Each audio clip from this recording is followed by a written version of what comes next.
नमस्कार, मी सुप्रिया नवीन एका ब्लॉगमध्ये आपलं मनापासून स्वागत करते। तुम्हाला आजचा दिवस सुखाचा, आनंदी आणि आरोग्यदायी जाओ।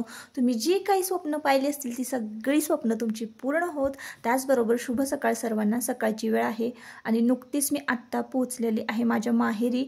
तर काल ना गुरुवार होता आणि गुरुवारी संध्याकाळी 7 वाजता आम्ही वाटर स्टेशनवरून महाराष्ट्र ट्रेन जी आहे ती पकडली होती आणि ती पोहोचली आज संध्याकाळी 7:30 वाजता जळगाव स्टेशनला। तिथं उतरलो आणि घरी आलेलो आहोत। तर तुम्हाला माझं माहेर बघायचं होतं, तर माझ्या माहेरच्या माणसांची मी ओळख करून देते। तर पिल्लू बसलं होतं मम्मीकडे, तर तो माझा भाचा आहे, भावाचा मुलगा, आणि रडत होता म्हणून मम्मी त्याला घेऊन बाहेर गेली। तर ही माझी काकू आहे, हे माझे काका आहेत, म्हणजे सख्खे चुलती, आणि आत्या शेजारी माझ्या बसली आहे आणि त्याच्या पलीकडे बसलेला आहे तो माझा भाऊ आहे। आपल्या यूट्यूब फॅमिलीला माझं माहेर घर बघायचं होतं, तर हे माहेर आहे। छोटं का असे ना, पण त्यात मी समाधानी आहे। छोटं असलं तरीही चालेल, पण प्रत्येक मुलीला माहेर घर हे असलंच पाहिजे। तर आत्ता ना मी माझा आवाज जो आहे तो म्यूट केला। तर मी बोलत होते कॅमेरा ऑन करून, पण ना आमचं जे घर आहे ते असं गल्लीमध्ये आहे। आपण चाळ म्हणतो ना, तर तसं चाळीत कसा भरपूर आवाज असतो, मुलं बाहेर खेळत असतात, गाड्या येणारे जाणारे असतात, त्याचा आवाज भरपूर येत होता आणि मी जे काही बोलते ना ते तुम्हाला कळत नव्हतं। त्यामुळे मी माझा आवाज जो आहे ना तो म्यूट ठेवला आणि मग नंतर म्हटलं चला व्हॉइस ओव्हर करूयात। तर मी सगळ्यांची ओळख करून दिली। इकडं मम्मी मला भाजी काय करू म्हणून विचारायला आली होती। तर मम्मी आहे माझी आणि काकी आहे, हे तर मी तुम्हाला सुरुवातीला काकीची माझ्या ओळख करून दिली। त्यानंतर ही बहीण आहे। तर तुम्ही म्हणता की बहिणीच्या घरी का जात नाही, तर तुम्हाला मी मागेच कारण सांगितलेलं आहे की तीच घरी नसते, ती शेतात असते आणि मग आपण गेल्यानंतर तिला सुट्टी काढावी लागते आणि मग तिचा दिवसाचा रोज बुडतो। तर असं होतं म्हणून म्हणजे मला तरी तिच्याकडे जायला नाही मिळत आणि मला सुद्धा काम असतात, त्याच्यामुळे मी जात नाही। मी तुम्हाला माझ्या भाऊजाईची ओळख करून दिली, तर पाठीमागे उभी आहे ती भाऊजाई आहे।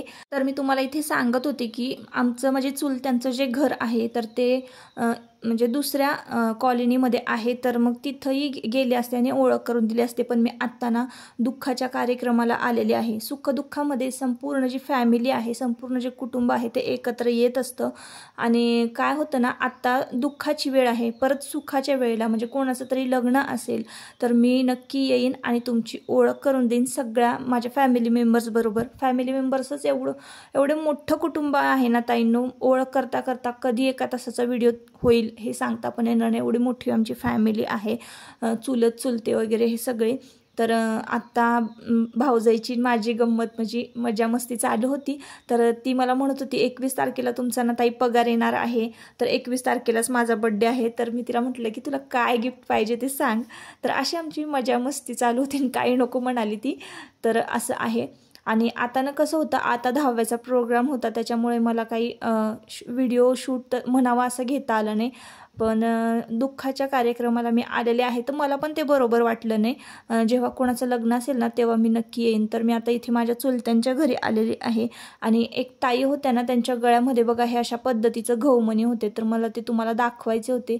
इकडं ना गहूमणी मिळतात असे, आणि 6 गहूमणी घेतले की नाही, 3 जरी घेतले ना आपण, ह्या साईडला 3 आणि त्या साईडला 3, एक मस्त असा मिनी गंटन तयार होतो। तर तुम्हाला आवडतात का असे गहूमणी? मला तर खूप आवडतात।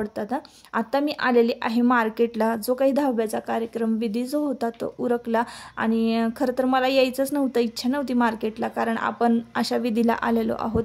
पण मीच 5 वर्षातनं 3 वर्षातनं एकदा माहेरी येते। तर मम्मी म्हणाली की काय नाही, तुझं जे काम आहे महत्त्वाचं ते कर आणि मग तुला परत संध्याकाळी गाडीला बसायचं आहे। तर आम्हाला त्याच दिवशी संध्याकाळी ट्रेन होते आणि आम्ही मार्केटमध्ये पोहोचलो तर एवढी गडबड ना ताईंनो, एवढं वादळ सुटलं होतं आणि पावसाचं वातावरण तयार झालं होतं।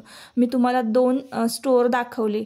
लुंकड म्हणून एक स्टोअर आहे, तर तिथं ना तुम्ही वेगवेगळ्या बँटेक्सच्या व्हरायटी भरपूर मिळतात। इकडचं जे बँटेक्स आहे ना तर ते बऱ्यापैकी चांगलं टिकतं, म्हणून आम्हाला जर काही खरेदी करायची असेल तर आम्ही इथूनच खरेदी करतो। इथले 2 स्टोअर मी तुम्हाला दाखवलेले आहे की जिथे होलसेल दरामध्ये आपल्याला मिनी गंटन, ब्रॅसलेट, बांगड्या, असं तोडे वगैरे काय जर घ्यायचे असतील तर ते सगळं मिळतं. हे जळगावचं मार्केट आहे म्हणावं असं तुम्हाला बघता आलं नाही.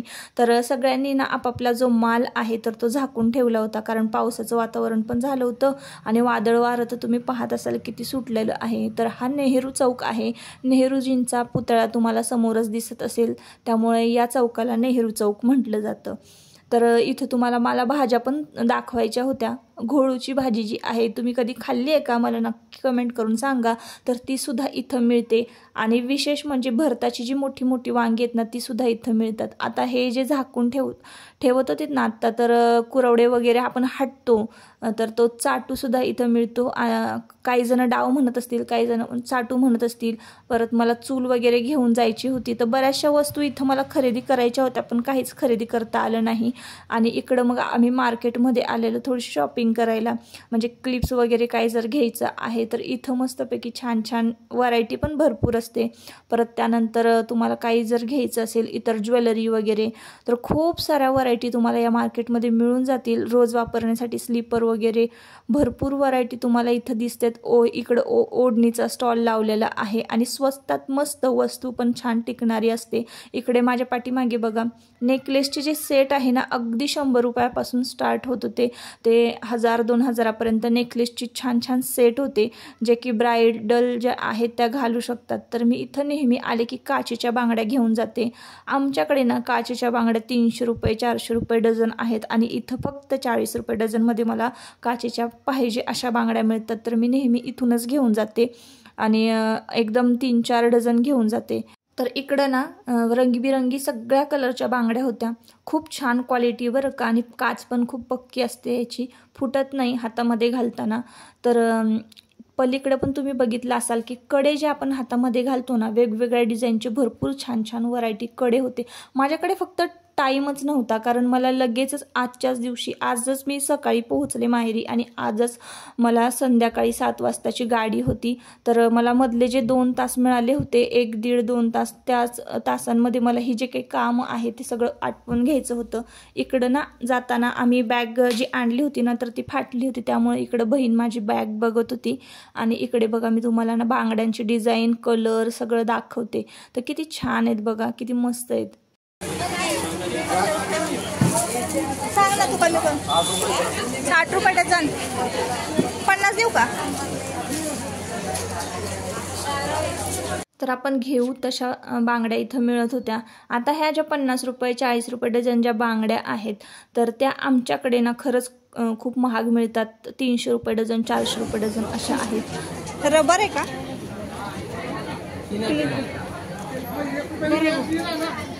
काय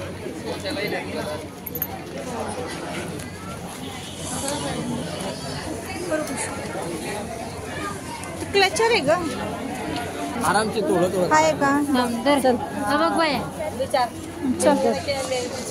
चल पंजारासा. तर आता माझ्याकडे ना शेवटचे 10 मिनटं उरलेले आहेत. इकडे थोडीफार खरेदी करणार, लगेचच थोडंसं काहीतरी खाणार आणि पोहोचणार आहोत घरी. तर जाता जाताना इथं शूजचा स्टॉल लागला होता. इकडं प्रत्येक व्हरायटीची प्रत्येक तुम्हाला हवी तशी शूज, सँडेल, चप्पल तर हिल्सच्या होत्या. 1 इंचापासून 3 इंचापर्यंत हिल्स असणाऱ्या फ्लॅट ज्या चप्पल आहेत त्या पण होत्या. तर त्या सगळं बघितलं. खरेदी तर काही करणं झालंच नाही कारण वेळ लागतो. आणि मग पोहोचलो लगेच स्टेशनवर पोहोचलो की लगेचच आम्ही ट्रेनमध्ये चढलो. तेही ट्रेनमध्ये साधं तिकीट होतं आमचं, जनरलचं रिझर्वेशन झालंच नाही. आणि मग ही जी काही कथा आहे की मला काय काय अनुभव आलेले आहेत ट्रेनमध्ये, ज्या वेळेला मी ट्रेनमध्ये प्रवास केला तर तो एक सेपरेट व्हिडिओ खरंच मी करणारच आहे. तर खूप वेगवेगळा अनुभव मला या ट्रेनमध्ये प्रवास करताना आलेला आहे. तर आम्ही चढलो होतो अपंगत्वांचा जो डबा असतो त्या डब्यामध्ये, आणि मला वाटलं तो लेडीज डबा आहे म्हणून आम्ही त्यामध्ये चढलो. तर त्यानंतर मग इकडं बघा एवढी सगळी गर्दी असताना आहे ना ह्या गर्दीमध्ये प्रवास करणं म्हणजे ना बापरे, खरंच खूप अवघड गोष्ट आहे. तर झोपणं तर लांबच राहिलं, इथं बसायला पण जागा मिळत नव्हती. तर मध्ये बसलेल्या ज्या पुण्याच्या लेडीज होत्या त्या खरंच खूप स्वभावाने चांगल्या होत्या.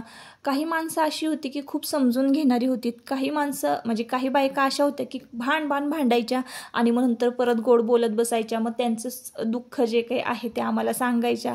तर अशा काही बायका ज्या होत्या ना, ज्यांच्याशी माझी ओळख झाली, ज्यांच्याशी माझं बोलणं झालं, तर त्याच्यावर मी एखाद्या व्हिडिओमध्ये नक्कीच बोलेन. वेगवेगळ्या माणसांचे वेगवेगळे स्वभाव आणि वेगवेगळी भाषा बोलणी हे सगळं अनुभवता मी पोहोचली नीऱ्याजवळ. तर नीऱ्याच्या आसपासचंच हे लोकेशन असावं.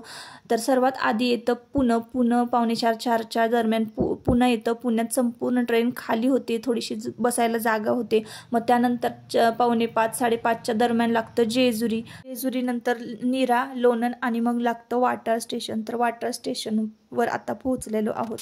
वन डे रिटर्नचं माहेर ना इतकं महागात पडलं आणि इतकी दगदग झाली ना, बापरे.